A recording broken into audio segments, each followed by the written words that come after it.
Welcome to That 80s Show. Sometimes there's just no misheard lyric, Dori. Sometimes it's just a very lovely song. We just feel lovely. Oh, my word. Roxy music. That was lovely. What are you talking about? How did we miss this, Dori? Back to the Future Day. Because it comes up so often on social media, and half the time it's not really Back to the Future Day. It's like a fake, right? Someone's faked it. There's a lot of them. Though. Yeah. Because... And then it's like, no, it's not real. And then you got to check which is the real day. So, yeah, I just missed it. Yeah, no, I am with you. So this particular Back to the Future Day was 21 October 2015. So it wasn't the Back to the Future Day. It was an anniversary of a Back to the Future Day. Yes. So 21 October is where Marty McFly lands in the best Back to the Future. Because there's the Back to the Future Day from where he starts in 1985. There's that day. Then there's the day he goes to in 1955. Yeah. Then there's the day in 2015. Yes. Then there's a day in 1855. Then there's the next day. Like it's just, there's a lot. There's a lot of them. But we'll milk it. You know what I mean? So 2015, 21 October is where Marty McFly lands. We all know the story. Doc shows up after the adventure in 1955. Marty McFly almost gets touched by his mom in not, the way a mom, you okay? Yes. And he says, Marty, it's your kids. We got to do something about your kids. He arrives in the best Back to the Future. The car now flies. He puts on that jacket that fits to him. He's got, those Nike sneakers he wears, you can buy those in a store. Did you know that? No. Yeah, you can buy, well, not in a store, like online, and you'll need to mortgage an organ. You mortgage an organ. You need to sell an organ. You could mortgage it. It goes like, well, if I don't pay you back, you got it. You can come pick it up. So come cut it out. Do you remember Doc shows him the newspaper in the alleyway? Vaguely. It's been a while. It's been a while. Okay, so firstly, the thing is that this newspaper was a USA Today, and it's a collector's item because fans of the movie on the 21st of October 2015 bought that edition because it's the Back to the Future edition, right? So that's a fun little factoid for you. Okay, yes. And they actually did a fake cover. Oh, that's why they did it. They did a fake cover of USA Today. They actually did a Back to the Future cover because the front was the cover, and then the back was an advert for the Back to the Future. Looks like it was the trilogy. So that's fun, and now I'm just angry that I don't have that. But the headlines that appear in the newspaper, so obviously the main headline is that Marty McFly's son is now jailed. He's going to jail, and this is the whole plot of it. Yes. Okay. Yes. Okay. But if you freeze on it, and actually you don't have to freeze on it, you can get the newspaper. Some of the other stories in it is that Queen Diana is preparing a visit to Washington in this, obviously 1985. This scenario, not only don't they get divorced, Princess Diana doesn't die in this future. So now we're in a multiverse, right? So that's one of the headlines. Then there's another story, and it keeps popping up in the movie apparently. I never noticed this. It said, vote yes on 237 legalized bionics. So in this world, athletes are getting replaced with cybernetics to kind of help them with performance enhancing cybernetics. And they're cheating using robot parts, Dori. Mm-hmm. This is the spooky headlines that we've missed out on. The world that we've missed out on that Marty McFly and Christopher Lloyd or Doc Brown set up for us. And you wouldn't know that if it was not for us. And another headline, cholesterol may be cancer cure. That's another headline. And imagine that does turn out to be true. Imagine that. And then there's a whole lot of other weird sports headlines of nothing teams winning World Series, mothers against drunk flying, hire new lobbyist. And that would be, that would definitely be a thing. But the Queen Diana thing is actually really sad. Nobody foresaw what was going to happen there. Nobody foresaw the divorce and the accident, and sure, that's actually quite sad, actually. It is quite sad. And then, of course, it finishes off with a movie review, which we're going to get into now. Movie review, Jaws without the bite. Because, of course, Jaws 3D is showing in the theater. So, Jaws... okay. Fun. That's a fun little Easter egg, Dori. They call it Easter egg. So how many versions of this newspaper were there? Just one, I assume. Well, because there was the Because this was the one from the beginning of the movie that he first shows, because youth jailed Marty McFly arrested for theft. And then after the movie, the newspaper changes. That's how they know that he was cleared. Right. But isn't there only one version of each version? In the real world or in the movie? In the real world. Oh no, I'm in the metaverse. I'm in the multiverse now. I don't even know where I am. Because I'm wondering who owns that. The prop. Yeah. Oh, yes. There's a collector's memorabilia. Biff Tannen, the guy who played him, and he probably owns the sports almanac as well. You see. And the hoverboard that none of us have access to. Dori, movie recommendations. Great movie you did last week, by the way. And funny thing, I was listening to another podcast this week that they spoke about Quadrophenia. How weird is that? Oh, really? How weird. Yeah. No, look, it is literally a classic. For various reasons. Yeah. So I was quite excited. And like I said, when I started out watching it, I wasn't enjoying it. I was like rolling my eyes going, oh, it's one of those. Yes. And by the end, I really, really loved it. And I actually have been thinking about it since I finished watching it. So it's a real goodie. That's a good recommendation. And I'm glad I did a goodie last week because I'm really phoning it in again this week. Yes, I love it. I have not had time. But what I did have time to do is, thankfully, our chart savant Barrett often sends us links on our little WhatsApp group. Ah, yes. And he happened to send a link last week that I was like, oh, this looks cool. And it was a 20-ish minute, maybe 18-minute YouTube video. And I watched it and I thought, that is it. We have not spoken about this show enough on the show. We have spoken about it. We have referred to it. We have never done it as a movie or TV series recommendation, as far as I know. I know what you're going to talk about, and it's unreal, actually. What? Who's the Boss? Exactly. Yeah. So you obviously watched that little video. Basically, the cast of Who's the Boss had a little reunion, and they made a little YouTube video. And I watched it, and I was really surprised by how nostalgic it was, because I remember watching that show religiously every week on TV. Like, me and my mom would sit and watch it. I think my dad might have watched a few episodes with us. He probably was like, eh. And I had forgotten I was young at the time as well. I was probably the same age as Samantha's character. Yeah. It is Samantha. Yes, it is Samantha. Well, Alyssa Milano's character, Samantha, yeah. Alyssa Milano's character, Samantha. I was probably about the same age as her in real life. So I was really relating to her. But I kind of had forgotten, even though I think I was aware at the time, of how revolutionary the show was. And they made that very clear in this little reunion, which we will post a link to on our Facebook page. Yes. It's a great little video. You just got to give me a chance every time. We're going to talk about Alyssa Milano, my first crush. She was a little bit older than I was. So for me to crush on that age, Alyssa Milano is fine because she was older than me and I've watched her. Yes. Was it just a Twitter thing that she gave her child goat's milk? Or anyway, there's a breastfeeding thing with her. She acted. She's become she's become an interesting person. She became quite a conspiracy theorist. But she was shame. She actually had like some terrible revelations the other day about like being abused on set. I was like, oh my god, don't tell me Who's the Boss. It was much later. Oh no, please do not cancel Tony Danza. No, well, that's what I was saying. Like Bill Murray got cancelled this week. Bill Murray's cancelled. Really? Bill Murray's cancelled. What did he do? I don't know. What did he do? Old man, new sensitivities. Sometimes you just we've all got that guy. We've all know that old man that's kind of like, he's from a different time. And it just seems like one of those. Yeah, so Bill Murray's cancelled.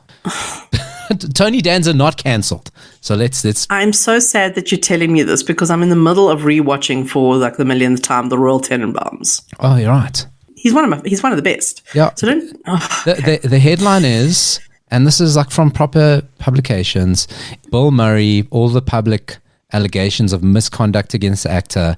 The Ghostbusters actor had kissed and straddled the much younger crew member on the set of Being Mortal, a new film that he's working on. Since then, multiple celebrities have come forward with allegations against Murray, from accusations of verbal abuse to dangling a minor of a rubbish bin. Sorry. What? I mean, he's freaking Bill Murray. Like he's always been weird. Anyway, now he's cancelled. That's the story. Bill Murray. I need to go back to the use of the word straddled. Because Oh no. what? Here's Gina Davis. Only a day after the report, a memoir from Gina Davis revealed her experience with Murray when they starred in a 1990 film, Quick Change. The Thelma and Louise star said Murray insisted on using a massage device on her, and despite saying no multiple times, he wouldn't relent. Seth Green was 9 years old. He says Murray, 31 at the time, made a big fuss about Green sitting on the arm of the couch. Said, get off my couch. Basically, it was Bill Murray's couch, and he like abused Seth Green, who was 9. Like, get off my couch. You know what I mean? Can you imagine what a brat Seth Green at 9 was? He's a brat now. You know what I mean? Oh, Murray then allegedly grabbed him by his ankles and dangled him over a dustbin, and he dropped him in I have no problem with this. No problem with that. I'm pro Bill Murray. Not only for throwing a rubbish little 9-year-old, but Seth Green. Okay, the Chevy Chase. Okay, let's not get into that. Lucy Liu said he made inexcusable and unacceptable comments towards her while they're filming Charlie's Angels. Richard Dreyfuss told him that everyone hates you. Wow. Threw an ashtray at him. Solange Knowles? Why is this not a major part of the show? Okay. Even Rob Schneider. Okay, Rob Schneider. Angelica Houston. Oh no, this needs a deep dive. No. This needs a deep dive. We're coming back to this. It's fine because I really don't have a lot to say about Who's the Boss. I mean, either you've watched it or you haven't. But I do just want to say that I remember so clearly, and I know you will remember this so clearly, that moment in Who's the Boss when Samantha blossomed from the little tomboy into the gorgeous teenager. Let's look. I don't want to be Bill Murray here. I don't want to. I don't want to make inappropriate comments, but and you know what's so funny about it? In my brain, that kind of that was manifested in She's Out of Control, the movie Tony Danza, because Tony Danza never had a movie career, right? He never kind of broke out. Like he disappeared for a long time, did like a couple of like kind of straight to video movies, and then he appeared a few years as a detective. He was in a detective show, still looking fantastic. Right, like just. Do you think he made money from Who's the Boss and invested wisely? Because he really hasn't done much since then. I mean, Who's the Boss was just in syndication everywhere, and like you say, when you watched it, there used to be a time slot. It was so nights were alternated. One night was Afrikaans shows, one night was English, and so on. They rotated through the week, right? God. Remember that, right? And Who's the Boss was on at 7:30, which was dinner time. But on a Monday, wasn't it? On a Monday, yes.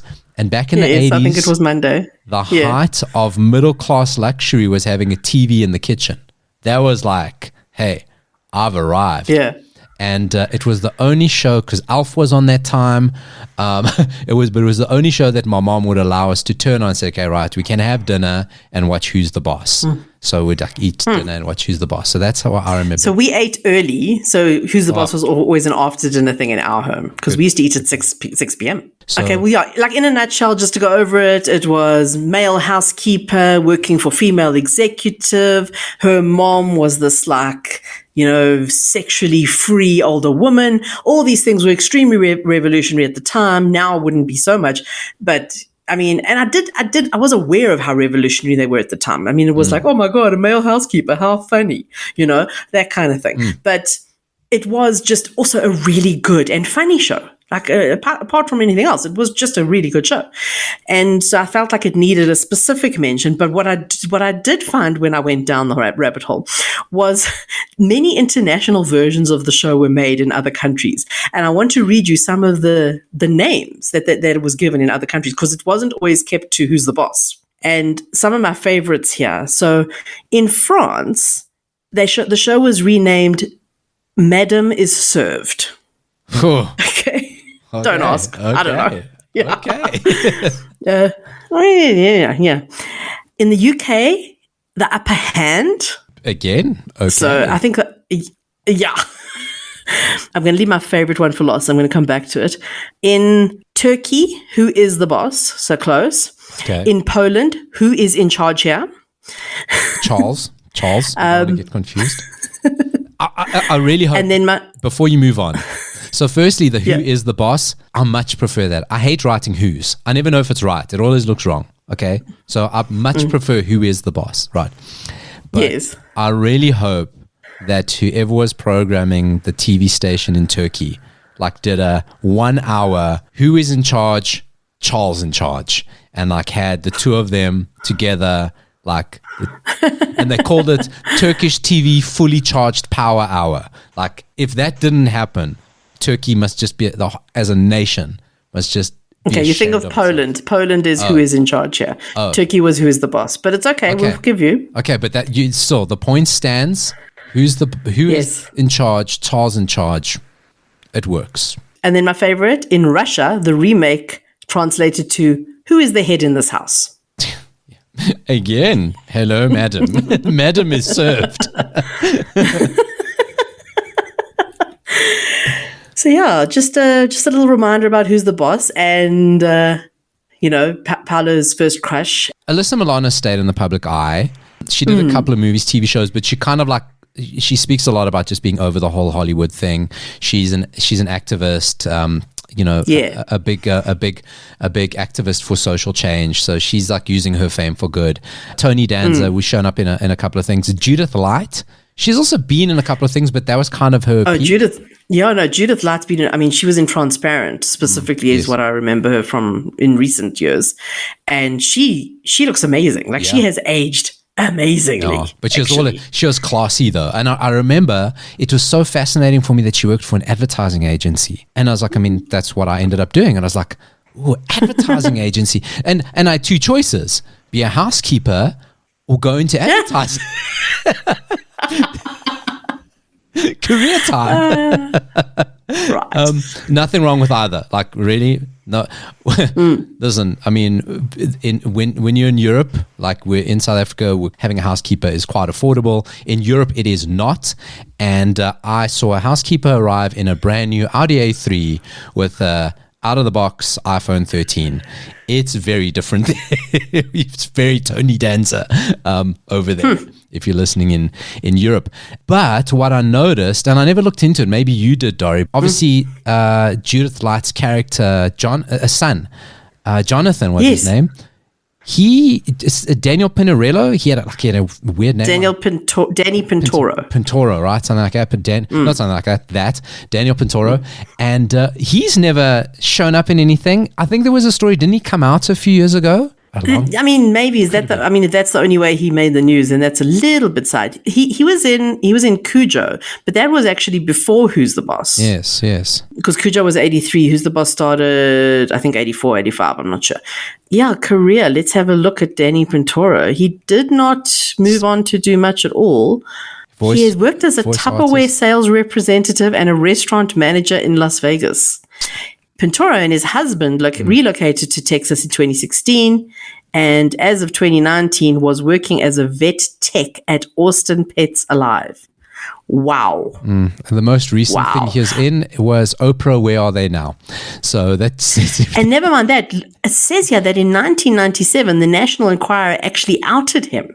Yes, that was he didn't actually come out himself. That was the story. Yeah. And you got to remember, 1997 to be out was like, that was scandalous. Like that was a newsworthy story. So yes, I remember that. And in 2015, he revealed that he was HIV positive, having contracted the virus as a result of unsafe oral sex in 2003. Wow, that is very specific, hey? Yeah, okay. No.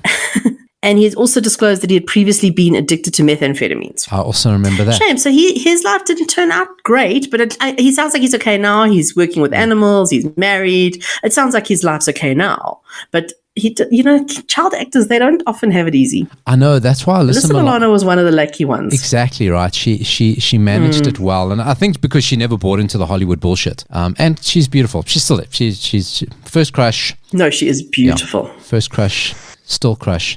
So that's Who's the Boss. Thanks for reminding me of that. So just go online. I remember one time we did go look, and there were a whole bunch of Who's the Boss episodes that you could watch on YouTube. Oh, I'm sure there's at least the famous clips as well. Yeah. But like I say, we will post that link to that little reunion because it's actually just a fun video to watch, little 20-minute. It's really cool. So are we going to get back into Bill Murray, or are we going to go to your movie? So let me just wrap this up here, right? So Lucy Liu said obviously they worked on Charlie's Angels together, and he would make inexcusable and unacceptable comments towards her while they're filming So Richard Dreyfuss, Bill Murray threw the ashtray at Richard Dreyfuss, not the other way around. Solange Knowles, apparently Beyonce's sister, apparently pulled her hair while they were on SNL together. Rob Schneider said he is a dick to the whole SNL cast. Angelica Houston called Murray a shit. Mac G, who was the director of Charlie's Angels, also said very difficult to work with. But we've heard about that. Even Harold Ramis, their relationship fell apart on the set of Groundhog Day. I mean, of course, they were co-writers, friends. It sounds like he was more than difficult to work with. It sounds like he was just an arsehole. Well, it probably is. I mean, he's probably worse now. But we know. But that's always been the thing about Bill Murray. I mean, everybody knows that he doesn't have the law in Hollywood is that he doesn't have a phone. And you can book him on a movie and you just don't know if he's going to show up. And he might not even show up the day he's supposed to shoot. He'll show up when he wants.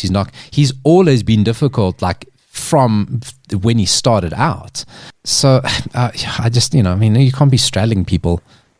I mean, it's like, I'm just trying to picture that.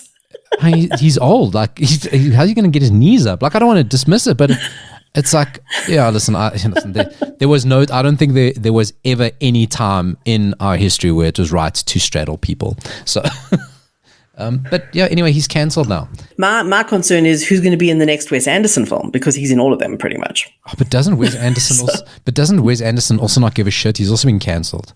No, he won't care. I don't think he'll care. I don't think he'll care. Yeah. Moral of the story, Bill Murray threw Seth Green in a bin. Well done, Bill. Can't be all that bad. Fuck, we're going to get cancelled for the segment. Okay, right.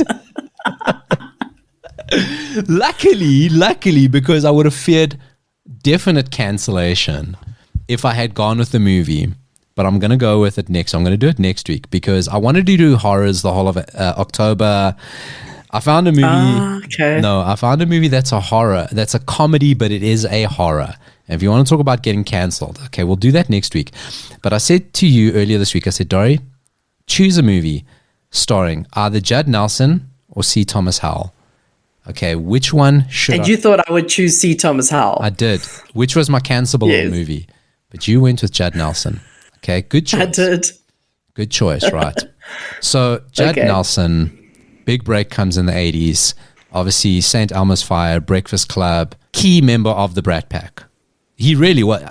I think he was the main guy of Brat Pack. Him, and then Molly Ringwald was the main. No, Rob Lowe was the main guy of the Brat Pack. I'm Judd Nelson, because Judd Nelson was both St. Elmo's Fire and Breakfast Club. I mean, Judd Nelson is the best part of the Breakfast Club, by far. Yeah. What a choice to make, right? Oh, Rob Lowe or Judd Nelson. But anyway, I know.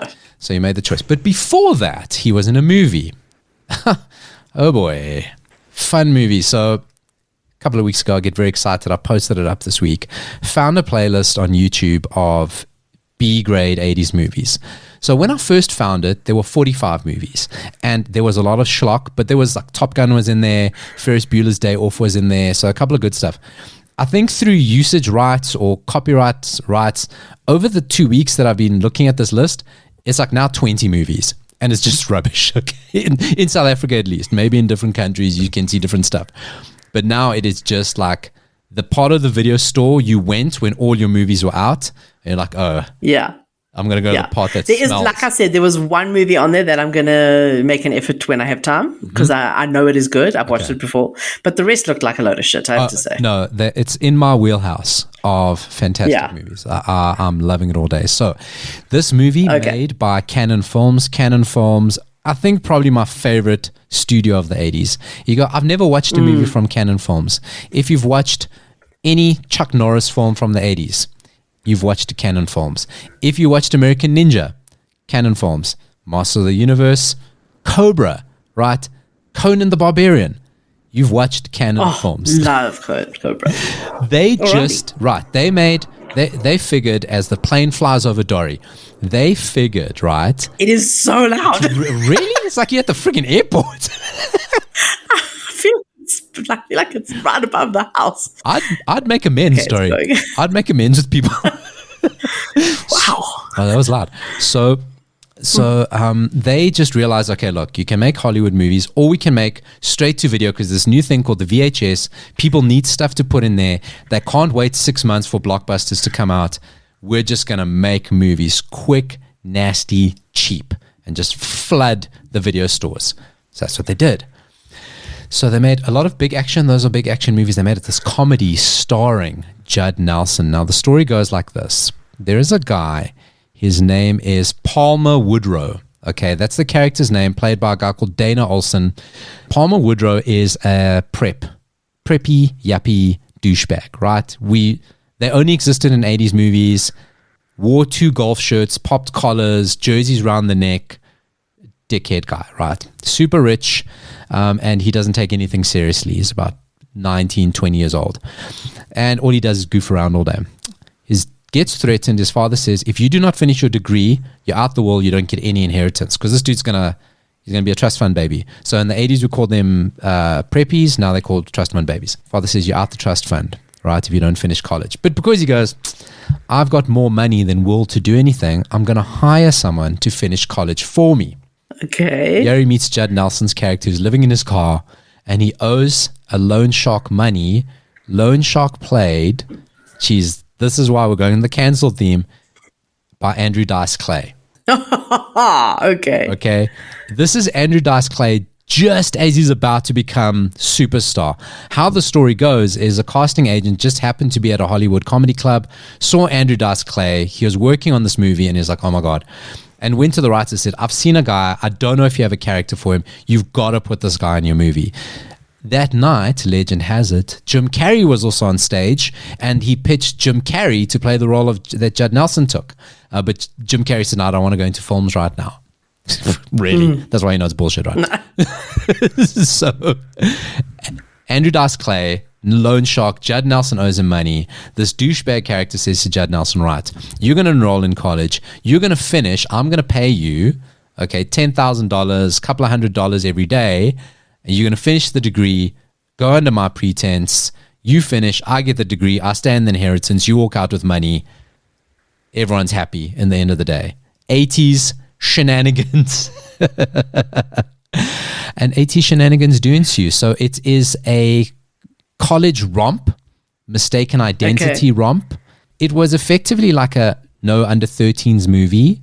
But you know, the classifications were very different. Like no under 13s now you won't see boobs. Now 80s you saw it, right? But it doesn't go full porkies, right? But it kind of borders on that. You got to have that, the obligatory 80s scene in college, boys spying on girls, you know, that whole thing. There's a scene with Frank Stallone's Far From Over, which I'm always going to love that. Winner. Cranky old Dean. I mean, it really fits into just like what are all the 80s movies, college tropes. It does all that. It's a movie to watch. Like one review I said, watch this movie when you've literally watched every 80s comedy of the time. And you go, that's not a good recommendation. But no one does a bad job in it. It's like the story's not ridiculous. Yeah. Like the cast is good, the script's good, like everything's good. It's just, you know, it's just like, oh, okay. Others did it better. Like maybe it didn't have maybe Porky's and Revenge of the Nerds had that like, you know, the raunchiness to it where this wasn't raunchy enough. Rodney Dangerfield, when he did Back to School, that had like that really weird situation of an old dude in school. Oh God. So there were like a lot of those around at the time. And I suppose if you compare them together, you're going, oh, okay. And also being a Canon film, it was shot cheaply. So, you know, everything was shot to make money. So it was straight to video? No, it's released at cinema, bombed out. They set it up that there would be a sequel at the end of this movie. They very overt that there will be a sequel, which never happened. I don't know what the hell kind of sequel, because they finishes college. Are they now going to carry the theme over into working? So Palmer Woodrow now gets a job with this fake. This is exactly what the sequel is going to be. Maybe that's exactly what they were thinking. But then they traded Judd Nelson with Eddie Murphy, and then Dan Aykroyd came in and they called it Trading Places. So I suppose they did inspire that. So that's exactly what the sequel is supposed to be. So that's my movie called Making the Grade. I don't know if I said the name. Making the Grade. You didn't, but I definitely have not watched this. No. Which amazes me. No, because that's what I do. I don't know. I just somehow missed this one. No, that's what I do. I make sure you haven't watched a movie, and it is on our list. So on that, we'll put the link up. It is there. That 80 show essay. a list. It's on that YouTube channel. That YouTube channel. And what I love about that YouTube channel, this is not a remastered, right? This is not digitally altered. Yeah. It is whoever figured this out with Elon Musk level of science of how can I put a literal VHS straight onto YouTube. That is the quality, and it's fantastic. And I'm all day. It's got all that it all goes out of tune. Oh my word! All that stuff. There is one scene, right, where there's shenanigans in the one varsity in the dorm room, but you can hear the Foley. So it's not like the Foley sound has been put in afterwards. It doesn't line up. Like, 80s movies had that sound. It just had that. Yes. It's got that sound. Oh, my word. And like a thing falls on the floor, but it only makes a sound like half a second later. It's the best. So. Sounds good. That's it. Dori, do you know Trevor Horn? I know the name. Yeah. So you know the name. A lot of people know the name. Now, Trevor Horn is kind of like, he is the Mark Ronson of his day, right? So he was this absolute pioneer of music and sound, right? He was a producer. He actually started out in the Buggles. Video Killed the Radio Star. Okay. He's one. Yeah. He's one of them, right? So he's part of the Buggles. And so got that little bit of fame, released that song. But he was very progressive and liked playing around with music and different sounds, and was a huge pioneer of electronic music, right? And just like playing and doing things with electronic music. So from the Buggles, he then produces Frankie Goes to Hollywood Relax and Two Tribes, right?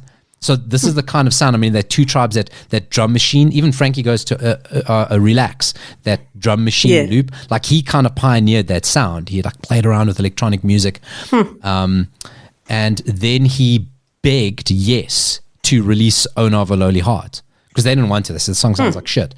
Begged them. The story goes he was literally on his knees, like begging Isn't that them. like their biggest hit? Only number one in America. Only number one, right? So he begged them, got that. He was always inspired by Kraftwerk, right? So this is the kind of like where his head is at. He just loved that sound to the point that he then releases the first British hip hop single called Buffalo Girls. You won't know the name, but you'll know the song when if you ever hear it, right? Mm-hmm. To the point that Kraftwerk, after Kraftwerk, he starts, now you know this name, The Art of Noise. You know them? Of course. Right. So he started The Art of Noise. He started The Art of Noise, right? Now, The Art of Noise, if you don't know, are this progressive kind of rotating band. They bring in different people all the time, but they're really doing progressive music, progressive sounds, to the point that Kraftwerk start getting envious of the stuff that Art of Noise are doing. I go, God, we started this and now they've perfected what we were doing. Obviously, the technology changed. So this is the kind of genre of music we're talking about. So a really cool article I noticed this week with a headline, and this is all it's going to get you. Grace Jones was in a state. So I was like, I'm reading this because we love Grace Jones. When is she not in a state? I know. It's like, oh, okay, water's wet. Tell me about that. Right. This whole story, so he's leading up. So then he also produces for Grace Jones. And now, Grace Jones's music was just, I said Craze Jones, but that's right. She did like nuts sounding music. She was like outrageous. And he says when they were producing her one of the songs, Slave to the Rhythm, she was in a state and they just couldn't calm her down and she just couldn't focus, only to find out her boyfriend was cheating on her and she had set all his clothes on fire. so she couldn't concentrate. Sounds about right. Yep. I only hope the boyfriend is Dolph Lundgren. I think if it was Dolph Lundgren, they would have said it. But I think so. Right. That's him working with Grace Jones, produces her stuff. And then he kind of goes, I mean, his discography of just the 80s. He worked with ABC, Spandau Ballet, Frankie Goes to Hollywood. He produced Band-Aid, Do They Know It's Christmas, Grace Jones, Propaganda, Pet Shop Boys, Simple Minds, Paul McCartney. In the 90s, he's with Seal, Mark Almond. I mean, and to this day, he's still producing Robbie Williams. He's produced, Billy Idol. I mean, he's just everybody. Wow. That's just his level, right? At some point in this, he ends up producing for a band called Dollar, right? I'm like, I've never. Sounds familiar. Oh, really? No, I think I've heard of Dollar. Oh, wow. Sounds familiar. He says Dollar had potential, but they kind of had a cruise ship about them, right? A cruise ship feel. I was like, oh God, I've got to find Dollar. So I go find Dollar. Okay. Now Dollar, Yeah. judging by this video, was a male and female combo, mid-80s. Yes. I'll tell you why I know boy. them. Oh boy, yes. Because I play. No, let me tell you why I know them. Because I play 80s hurdle. Okay. So 80s hurdle is like Wordle, but you have to identify like the song from a few seconds of it. And 80s hurdle is British, and there's some really weird, obscure shit on there that I've never heard of. Yeah. And Dollar was on there, so I kind of was like, who are these people? And I kind of went down a little rabbit hole to discover who they were. This was like a couple of months ago. Okay, nice. Yeah, I did not share at the time, clearly. So they're a male-female combo. I mean, last week you spoke quadrophenia. She's blonde, isn't she? And he's blonde. He looks like cosplay George Michael, the guy. Okay. That's what he looks like. He's wearing a George Michael 80s wig. In this video, he's wearing riding jollippers and brown boots, nice brown shirt. They're dancing in front of like a store that looks like it's from the Muppets. But take a listen to the song by Dollar called Mirror Mirror, just a few seconds of it. The lyrics, the mirror always echoes. It is, you have to see this video. Yep. You have to see it. He is, I mean, she's like beautiful 80s. Like, he is outrageous. He is outrageous. And he has some incredible hair. I mean, he's fantastic. I've just Googled. It's so performance art. I mean, in this music video, they start out, they're toys, seemingly, that come to life. And they do look like a Barbie and Ken, actually. He looks like a bit of a He-Man. No, so in all of that, why had to give you the roll call of Trevor Horn? Because it could have all ended with Dollar. Wow. Imagine in his little jollippers. So that's Trevor Horn, and it's a long-winded way just to make fun of a man in jollippers. There are some amazing photos of them on the Google, I have to tell you. I know. Like, these photos, wow. You are right. Yeah. He is a cosplay George Michael. That is so accurate. Yeah. No, but they're very performance arty. They got like, there's some I saw with like painted, like contouring. They're very in the David Bowie wheelhouse. I'm glad I discovered them. I mean, you got to love it. You go through, look at all these artists he worked with. Wow, look at that. Frankie Goes to Hollywood. Ooh, Rod Stewart. Hold on. Dollar. What is this? Art of Noise. My God, Art of Noise inspired Kraftwerk, even like made them jealous. Yeah, if they'd called themselves Dollars, they might have made more money. With a dollar sign as the S. That's how you're gonna do it. That's how you're gonna do it. Oh my goodness. So before we is this a cover of Erasure All Amour? They did a song called All Amour. I wonder if it's the Ooh, okay, well, let's keep something in the tank for next week. We'll find that properly, and if it is, that's our opening song of the even good or bad, that's our opening song next week. Do you agree? I'll take the gamble. or do we close off this week with it? I can get it. We could do that rather. Okay, I'm going to get it quickly. We're taking a chance. I have no idea what this sounds like. Oh, let's just stretch this out. So if it's bad, it's only like a couple of seconds long. Okay, right. So, okay, so we're going to do that. Right. So this week, I get very excited. Actually, I think this would make a fantastic podcast in itself, like a real serious Gimlet or Wondery type podcast. Like Cliff Central do serious podcasts normally. This is the nonsense, right? I think this could be great. About the Global Music Vault. Right. I could be very excited. Find the story on Pitchfork. So I know about this story that in the North Pole is is it in the North Pole? I just want to check.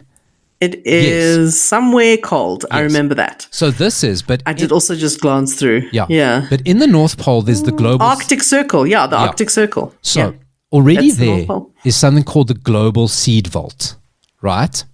So the Global Seed Vault is there is every single seed known to man is kept there in permafrost conditions, just in case. Just in case something goes wrong, we've got a food supply in the Arctic Circle, right? Do you know this? I know this. Right. This is a true story. I'm not making this in science fiction. It's true. I mean, it sounds legit. Right.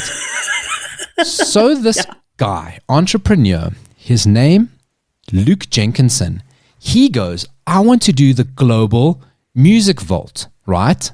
Because we need to preserve our music. So this is a true thing that it's a bit of a worry. That people talk about this. They say, you know, everything we have, videos, photos, music, is all restored digitally. We actually have no idea how that preserves, right? Because we all know once you transfer something digitally to another, it degrades, like minusculely, but it degrades, right? So it's like a big thing if you keep all your photos digitally. Like my wife, she wants to print her photos out. It's crazy. It costs a fortune. Yeah. But she goes, because the digitals degrade. What happens? That's true.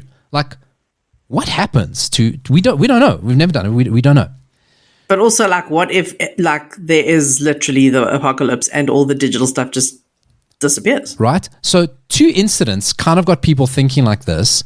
In 2008, there's a warehouse fire that destroyed master tapes from Nirvana, R.E.M., Joni Mitchell, Aretha Franklin, among many others. So that was a fire wiped out the masters. Right? Now, you might not go, whatever, we've already got the song on Spotify. It's like, no, I mean, these are masters. Like, those are the things. Yeah. No, that's hectic. There's also been music lost during server migration, like 12 years of music lost as people are changing over servers and the music just disappears, right? And they recover it, but like it's a thing. So this guy's going, we don't know, apocalypse, digital degradation, and you can't now go get vinyls or cassettes because those are also, when you freeze them, they're just going to deteriorate. You can't put them in these permafrost conditions to preserve forever. Of course. So he's worked with Microsoft to create these like little Perspex storage or glass storage units that is going to preserve the music that will never degrade. So this is what him and Microsoft have like kind of pioneered. And currently each one of these holds 150 gigs of data, which really isn't a lot for all the music in the world. They say it's quite quickly going to be able to hold a terabyte, but they're going to start saving music onto this, right? Onto this platform. Right. Whether they turn it into a museum, whatever, he's an entrepreneur. He needs to make his money back. Whether it ever becomes a streaming platform that you'll be able to access direct into these and download your music. So maybe that's the future Spotify, right? That all the music in the world is stored here and therefore he makes all the money in the world. Okay, but let's not get into his evil intentions.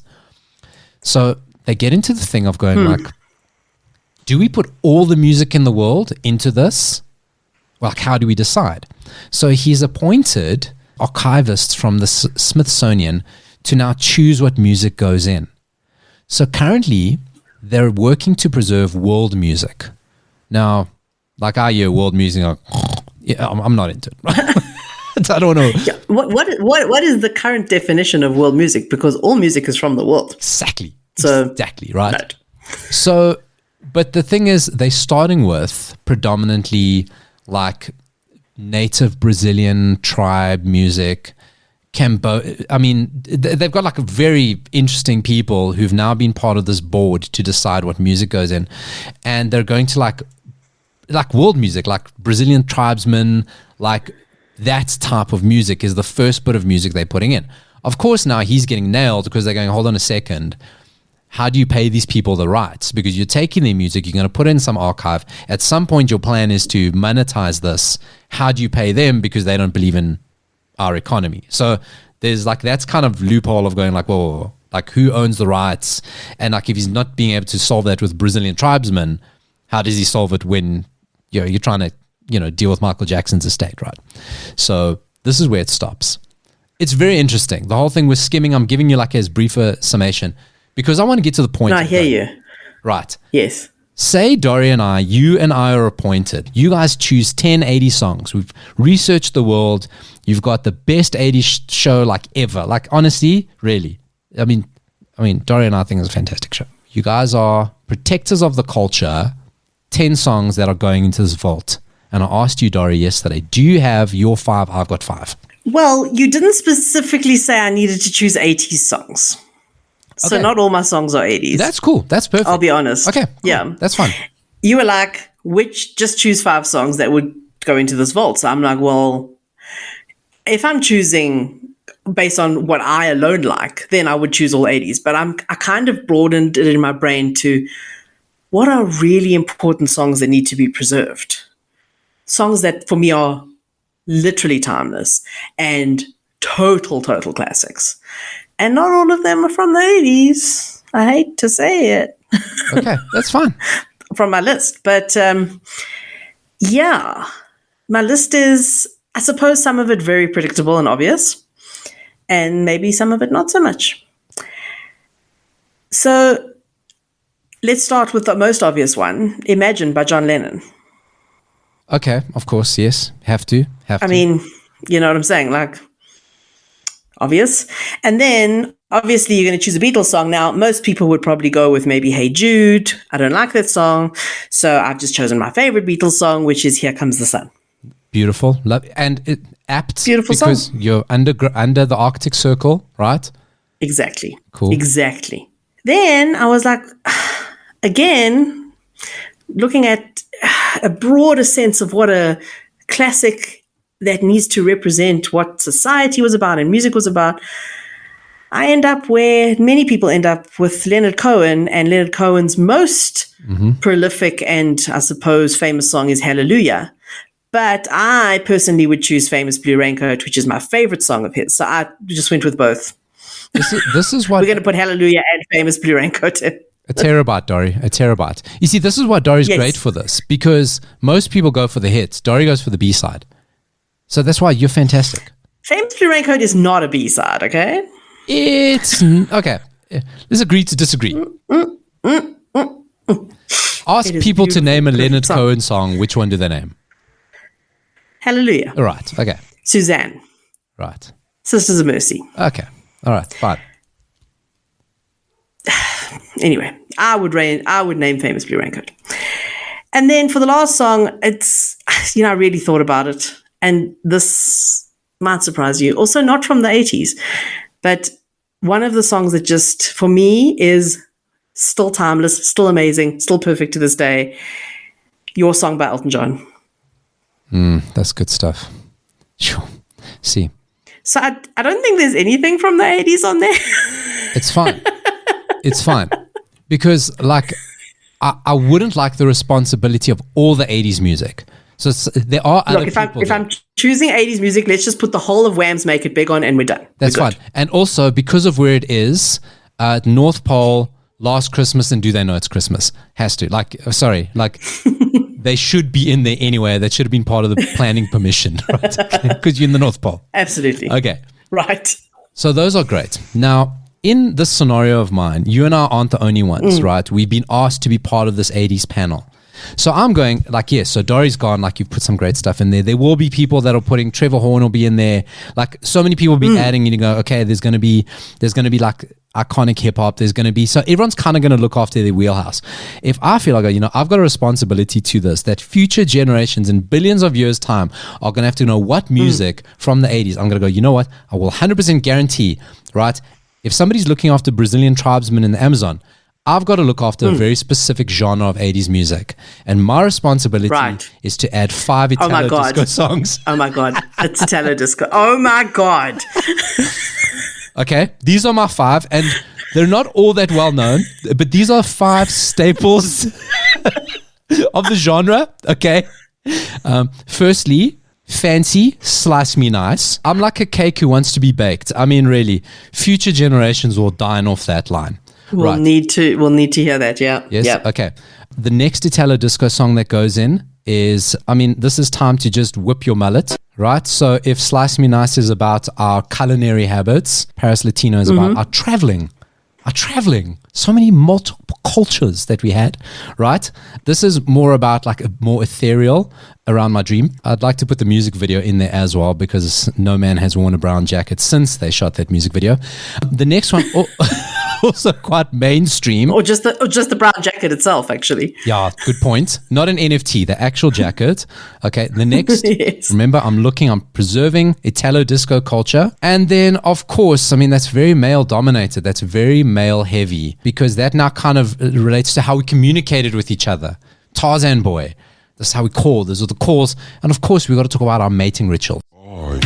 So those are my contributions to the World Global Music Vault. Thank you. Thank you, future. I'm impressed.